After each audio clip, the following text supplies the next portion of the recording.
বিসমিল্লাহির রহমানির রহিম।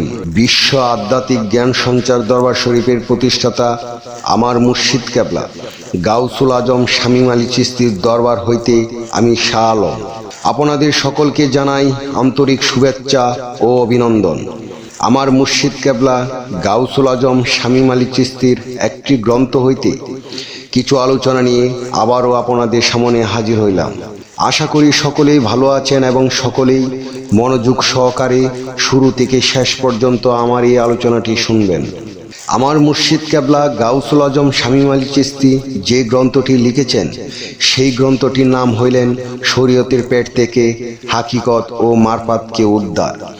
এই গ্রন্থ হইতে যে আলোচনাটি আপনাদের সামনে করিব সে আলোচনাটি হইলেন ইসলামের দ্বিতীয় স্তম্ভ নামাজ নিয়ে কিছু আলোচনা। ইসলামের দ্বিতীয় স্তম্ভ নামাজ নিয়ে কিছু আলোচনা করিব। নামাজ বেহেশতের চাবি। নামাজের চাবি কি? নামাজের চাবি অজু। যেমন অজু না হইলে নামাজ হবে না, তেমনি নামাজ না হইলে বেহেশত পাওয়া যাবে না। তাহলে কোন অজুতে নামাজ হবে, কোন নামাজে বেহেশত পাব? যেমন সমস্ত হাদিস দলিলে পাওয়া যায় দেহের সাজা হবে না, রুহের সাজা হবে। পানি দ্বারা তো দেহের পবিত্র করা হচ্ছে, অজু হচ্ছে, কিন্তু রুহের অজু তো হচ্ছে না। রুহের অজু বা পবিত্র না হলে রুহের সাজা তো হইবে। দেহের অজু করতে গিয়ে পানি দ্বারা করছে, রুহের অজু করতে হলে তা কোন পানি? নাকি অন্য কিছু দ্বারা করিতে হয়? তাহলে সে জিনিসটা আসলে কি? পৃথিবীতে মানুষ ৮০ বছর ১০০ বছর বাঁচিয়া থাকে, দেখা যায় শুধু দেহের অজু করিয়া যায়, কিন্তু রুহের অজু করা আর হয় না। আসলে কোনটা আসল আর কোনটা নকল আমাদের সকলের বুঝতে হবে। যেমন দেহটা আছে তেমনি আছে ছায়া।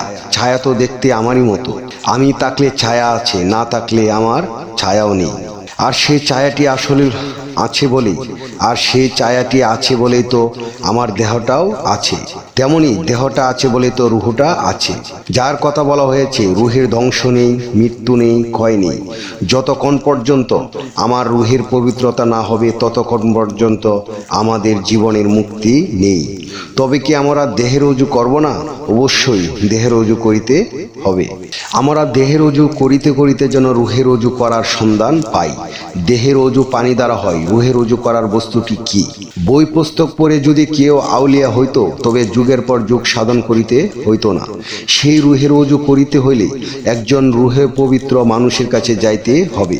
তাহার রুহের পবিত্রতা কিভাবে করেছিলেন সে তো জানেন।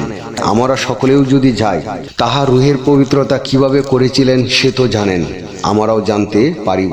রুহের অজু হইলে আমাদের নামাজের সে মজা আসিয়া যাইবে। জামাতে নামাজ পড়া শুধু সব নহে, তাহার জন্য সমস্ত দুজক হারাম হইয়া যায়। তাহলে জামাত কত প্রকার? কোন জামাতের কথা বলা হইয়াছে? আরো বলা হইয়াছে কাতার সোজা না হইলে নামাজ হবে না। কাতার কত প্রকার? কোন কাতারের কথা বলা হইয়াছে? মুসলিগণ এক হওয়া কি জামাত? ধরে নিলাম তাই, কিন্তু কাতার কোনটি? মসজিদে নামাজে দাঁড়ানোর আগে ফ্লোরে দাগ দিয়ে কাতার সোজা করা কি ঠিক? আসল নকল কোনটি ঠিক তা আপনারাই ঠিক করিবেন।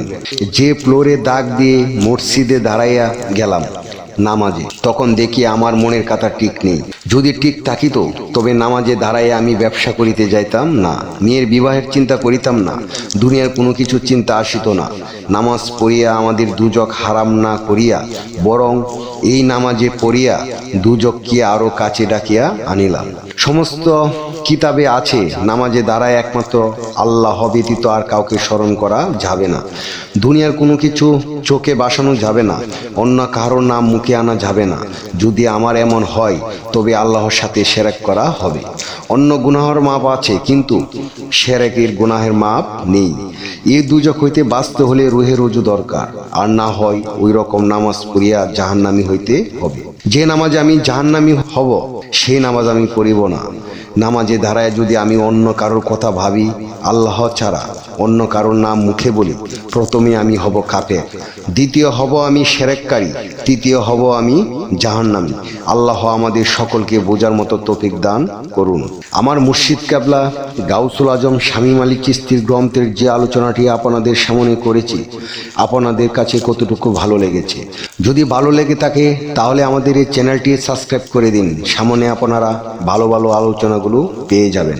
আপনারা কি ধরনের আলোচনা চান আমাদেরকে কমেন্টে জানাবেন, আমরা চেষ্টা করব আপনাদের পছন্দ মতো আলোচনা নিয়ে আসতে। আমার এই আলোচনাটি করতে যায়া কথা ভাষা চন্দে যদি কোনো ভুল হইয়া থাকে সকলে আমাকে ক্ষমা ও সুন্দর দৃষ্টিতে দেখবেন। সকলে আমার জন্য দোয়া করিবেন, আমি যেন আমার মুর্শিদ কেবলা গাউসুল আজম শামীম আলী চিশতির সকল গ্রন্থের আলোচনাগুলো নিয়ে আসতে পারি। সর্বশেষে আমি একটা কথা বলতে চাই, সেই কথাটি হলেন যে আল্লাহ গোপনেরও গোপন, সেই গোপনকে পাইতে হলে একজন কামেল মুর্শিদের কাছে যাইয়া বায়াত গ্রহণ করি সেই গোপন ইবাদত ও গোপন সাধনার মাধ্যমে আল্লাহকে লাভ করিতে হবে। সকলেই ভালো থাকবেন, সুস্থ থাকবেন। আল্লাহ হাফিজ।